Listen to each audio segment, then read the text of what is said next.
The coins felt heavier than they should have. Lena turned them over in her palm, listening to their dull clink echo against the quiet morning. 3 small coins. Worn smooth by countless hands before hers. They were all she had left for the day and possibly for tomorrow. She closed her fingers around them, as if warmth alone could make them multiply. The roadside shop stood just a few steps away, its faded sign creaking in the breeze. The smell of fresh bread drifted through the air, cruel and comforting at the same time. Lena's stomach tightened. She hadn't eaten since yesterday morning, but hunger had long stopped being a surprise. It was simply part of her now, like the ache in her knees or the tightness in her chest when she thought too much about the past. She pulled her shawl closer around her shoulders. It was old, patched twice at the elbows, but it still carried the faint scent of soap, something she took quiet pride in. Poverty, she believed, didn't have to mean neglect. Inside the shop, the baker was stacking loaves, his movements practiced and quick. Lena hesitated at the entrance, calculating silently. 1 loaf. That was all she could afford. She would make it last half now, half later. Water would help with the rest. As she waited her turn, a movement caught her eye outside. A man stood a few meters away, half hidden near a broken wall. He was thin, too thin, and his jacket hung on him like it belonged to someone else. His hair was unkempt, his face shadowed with exhaustion. He kept glancing at the shop, then away, as if even looking at food felt like a crime. Lena watched him longer than she meant to. She recognized that posture. The careful distance. The way his hands stayed close to his sides, empty and unsure.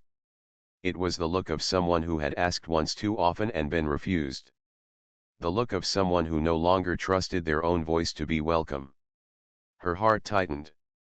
Don't look, she told herself. You can't afford to look. The baker called her forward. Lena stepped inside, placing her coins on the counter one by one. The baker barely glanced at her before reaching for a loaf. 1, he said. Yes, Lena replied softly. As he wrapped the bread, her eyes drifted back to the doorway. The man was still there. Now he was seated on the curb, elbows on his knees, staring at the ground. A small child passed by with her mother, holding a sweet bun, laughing. The man flinched and turned his face away. Lena felt something stir inside her, an old, familiar pain. Once, she had been the woman with a full basket. Once, she had walked past people like him without noticing. That life felt like it belonged to someone else now. Her husband's laughter. Their tiny kitchen. The plans they made that never got the chance to fail. Everything had unraveled after his death. The hospital bills. The rent. The silence that followed when neighbors stopped asking how she was doing and started avoiding her eyes. Grief had been heavy, but poverty had been relentless. The baker slid the wrapped loaf toward her. Lena reached for it, then paused. Her fingers hovered in the air. She thought of the man outside. Of the way his shoulders curved inward, as if trying to disappear. She thought of herself last winter, sitting in the dark with no heat, pretending she wasn't cold so she wouldn't cry. You can't help everyone, her mind argued. You can barely help yourself. But another voice, quieter, stubborn, whispered back, you can help one. Her hand trembled as she withdrew it. How much for 2? Lena asked. The baker looked up, surprised. He glanced at the coins on the counter. You're short, he said bluntly. Lena swallowed. I know. There was a long moment. The shop felt suddenly too small, the air too thin. Finally, the baker sighed, reached for another loaf, and placed it beside the first. Take them, he muttered. Just go. Lena's breath caught. She nodded quickly, afraid he might change his mind, and gathered both loaves against her chest. As she stepped back outside, her heart pounded not with relief, but fear. The man looked up as she approached. She stopped in front of him, unsure what to say. Words felt unnecessary, almost intrusive. Slowly, she held out one of the loaves. "For you," she said. He stared at the bread, then at her face, confusion flickering into disbelief. I can't," he began. "I don't have." "I know," Lena said gently. "It's all right." For a moment, he didn't move. Then his hands reached out, hesitant, as if the bread might vanish if he touched it too quickly. When his fingers closed around it, his shoulders sagged, and something in his expression broke. "Thank you," he whispered. His voice shook. "You don't know what this means." Lena smiled, though her stomach twisted painfully. "I think I do." She turned and walked away before he could say more. Each step felt heavier than the last. She clutched her remaining loaf, already planning how to stretch it, how to quiet the hunger that would come later. Behind her, the man sat on the curb, holding the bread like it was something sacred. Lena didn't see that. She only felt the ache in her body and the strange, fragile warmth in her chest, the kind that scared her more than being hungry ever had. She didn't know it yet, but those last coins had just bought more than bread. They had set something in motion that would change her life forever. Lena didn't eat the bread right away. She carried it home pressed against her side, as if it might disappear if she loosened her grip. The walk back to her room felt longer than usual. Every step stirred the ache in her legs, every breath reminded her how little strength she had left. The warmth she'd felt after giving the bread away began to fade, replaced by something sharper: regret, perhaps, or fear. Her room was a single space at the back of an old building, barely wide enough for a narrow bed, a stool, and a small stove that hadn't worked in months. The walls were cracked, the paint peeling like old scars. She shut the door behind her and leaned against it, exhaling slowly. Only one loaf now. Lena placed it on the table and sat down, staring at it as though it might speak. She broke off a small piece, no bigger than her thumb, and chewed slowly.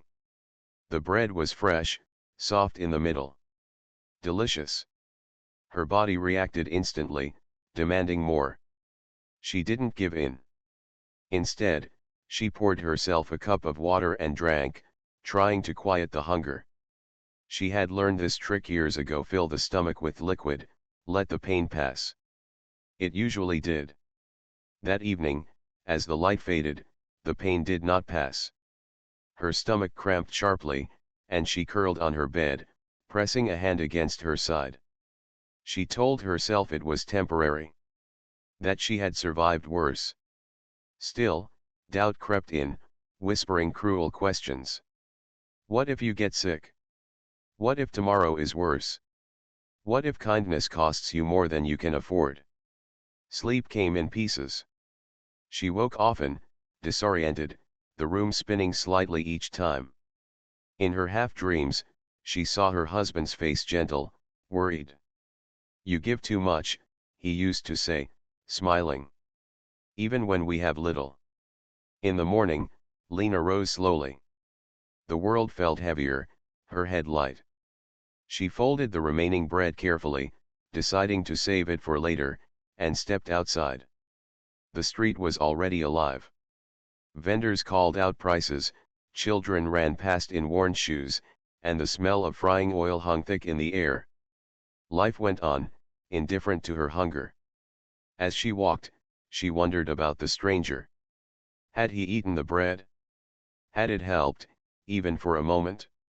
Or had she only delayed his suffering by a few hours? She told herself not to look for him.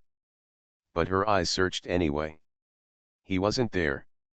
A strange emptiness settled in her chest, not relief, not regret, something in between. She turned away, focusing on the small tasks of the day. She washed clothes for a neighbor in exchange for a few coins, her arms aching as she scrubbed. The work was slow, exhausting. By midday, her vision blurred, and she had to sit down. The neighbor noticed. "You look unwell," she said.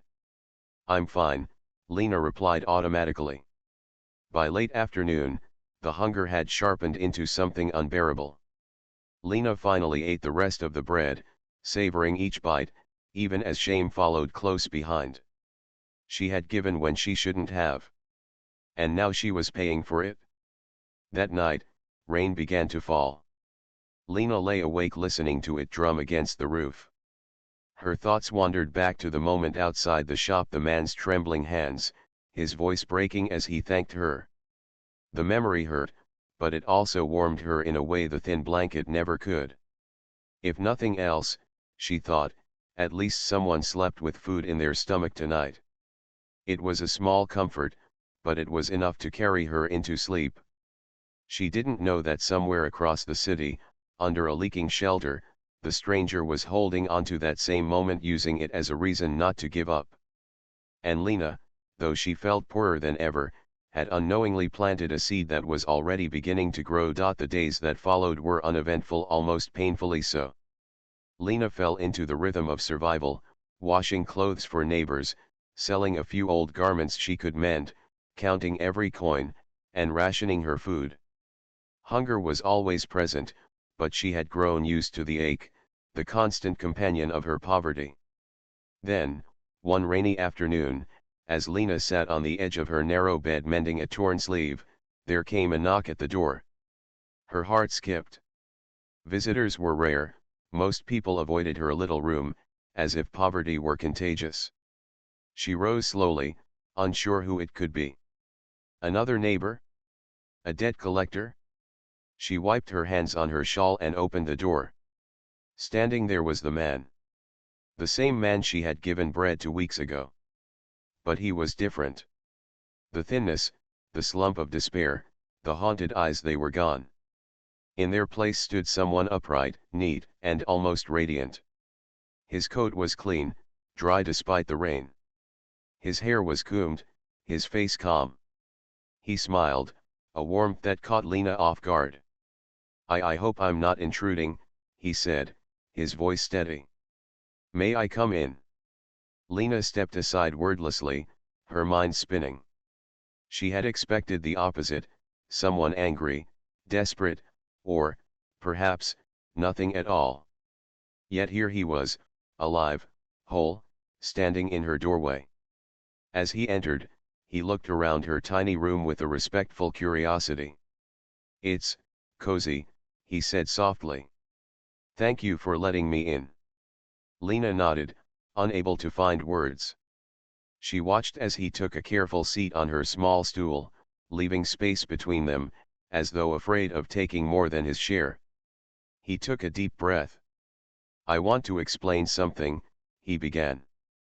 "When you gave me that bread, I was, at the lowest point of my life. I had nothing. I had lost my home, my family, and my sense of purpose. That small loaf, it gave me hope. It reminded me that kindness still existed.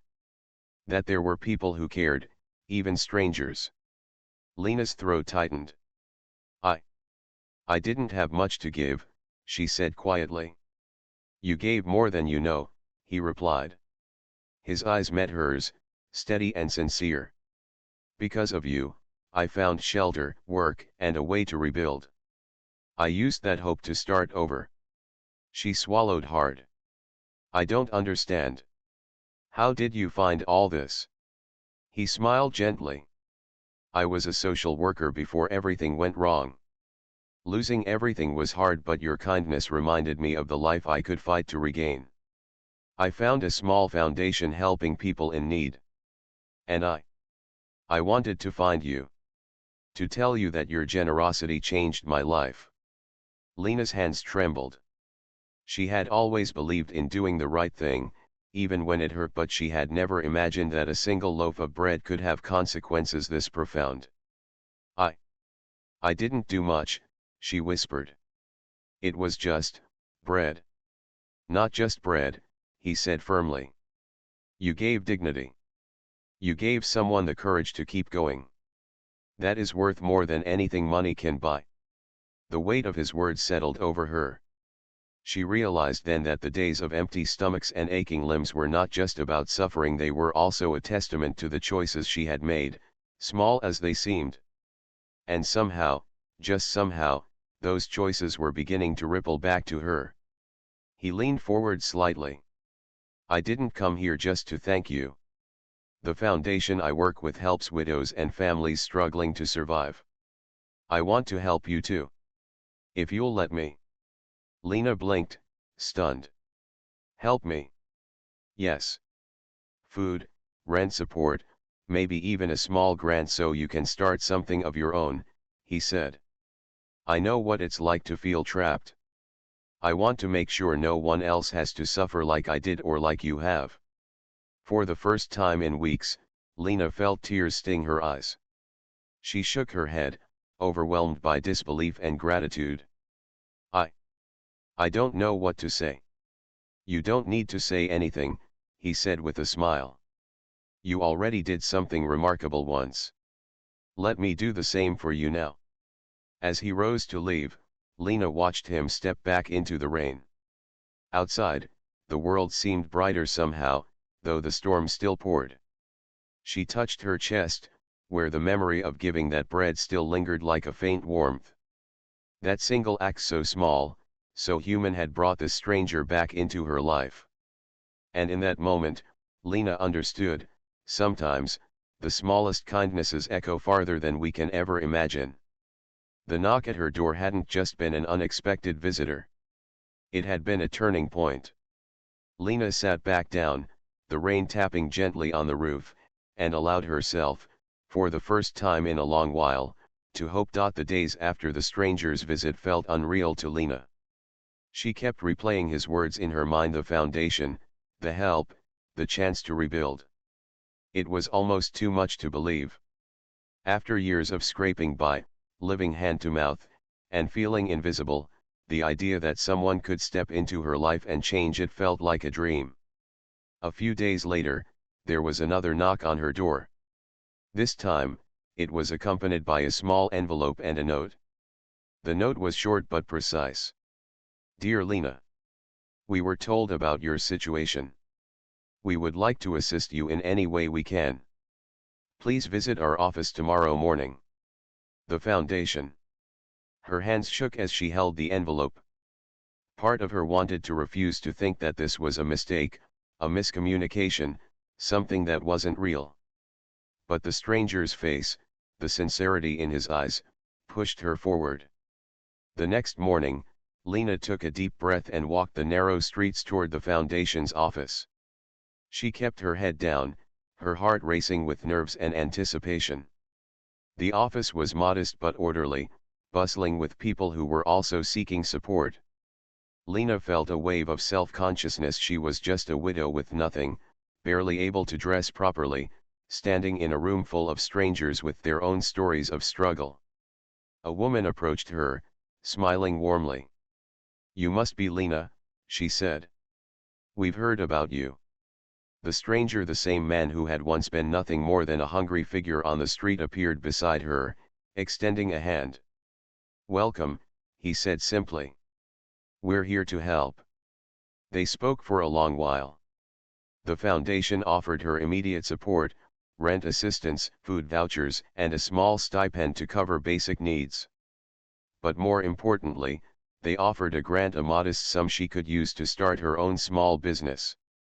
For Lena, the idea of owning anything, even a tiny shop, was both thrilling and terrifying. I don't know how to thank you, Lena said, her voice trembling. You don't need to, the man replied gently. You've already done more than you realize.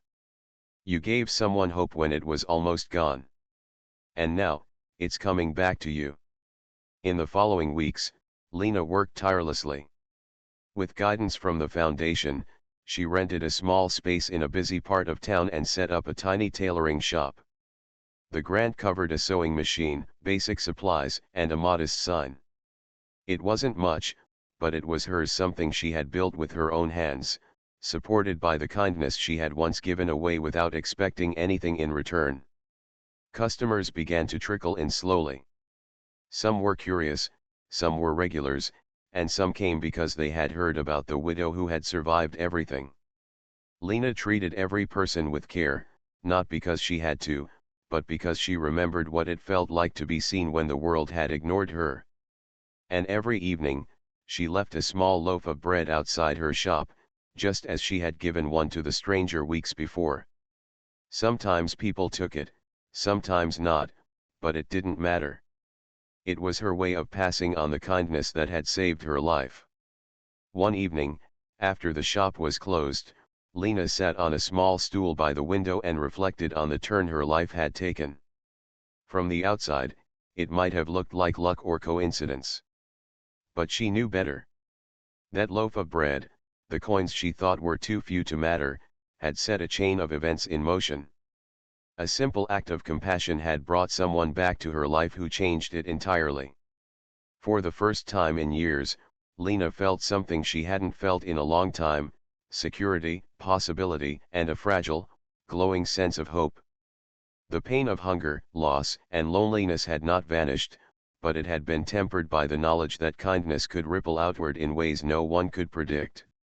The man visited her occasionally, always modest, never seeking credit.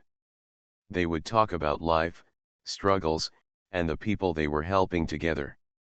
Lena began to see him not only as the stranger she had once aided but as a friend, a partner in a shared mission to help those who needed it most. Through it all, Lena understood a profound truth: kindness is never wasted. Even when it costs, even when it seems small, even when the giver cannot imagine the impact, it has the power to return in ways more significant than anyone could predict. Lena's life, once confined to survival, was now filled with purpose. The bread she had given away was more than food, it had been a spark. And now, her days were no longer measured by hunger or despair, but by what she could give, share, and nurture in others. She smiled softly to herself, looking out at the quiet street. Somewhere out there, someone might need a little hope just as she had. And she would be ready. The small tailoring shop had become more than a business, it had become Lena's sanctuary.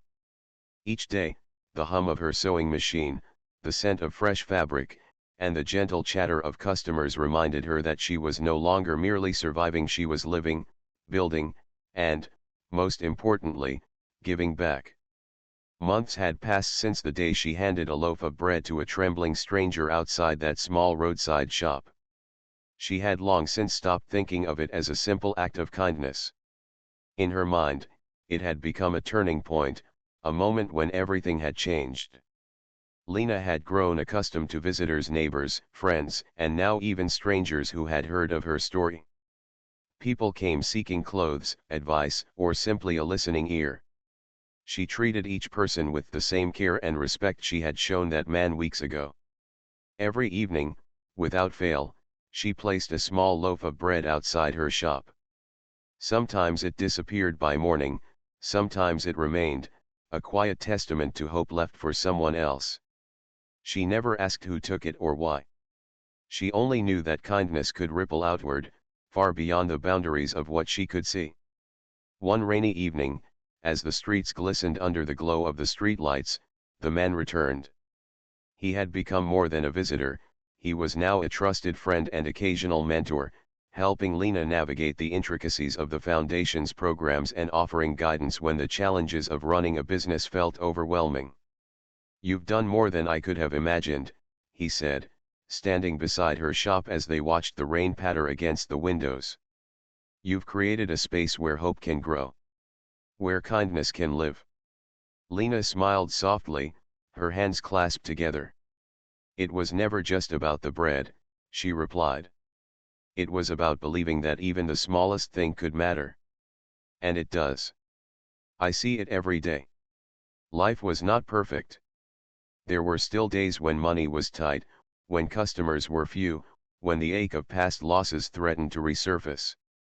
But Lena had learned that hope and kindness were not luxuries, they were lifelines.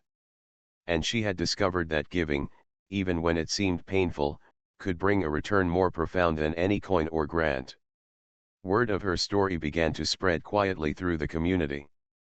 Other widows, struggling families, and young women found courage in her journey.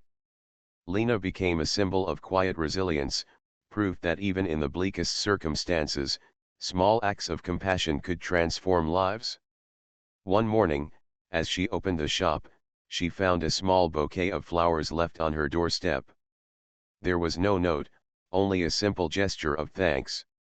She smiled, thinking of all the people she had helped, all the lives touched by her generosity. Her heart swelled with a gentle pride, not for herself, but for the chain of kindness she had set into motion. That night, as Lena sat by her window, the city lights shimmering in the rain-soaked streets, she reflected on her journey. She had begun with almost nothing, a widow with worn coins and an aching stomach. Yet one simple choice to share what little she had changed everything. She realized then that life was not measured by wealth, comfort, or ease. It was measured by moments of courage, generosity, and love. And sometimes, the smallest gestures could echo through time, returning to the giver in ways they could never have imagined. Lena closed her eyes, feeling a deep sense of peace. Her life had been rewritten not by chance, not by luck, but by the quiet, persistent power of kindness. She had given hope, and in return, received a life full of purpose, connection, and the knowledge that even one person's compassion could ripple across the world. And somewhere out there, another stranger might be struggling, waiting for a small act of kindness. Lena smiled, knowing she would always be ready. Because she understood the truth now, kindness doesn't just save others, it has the power to save yourself.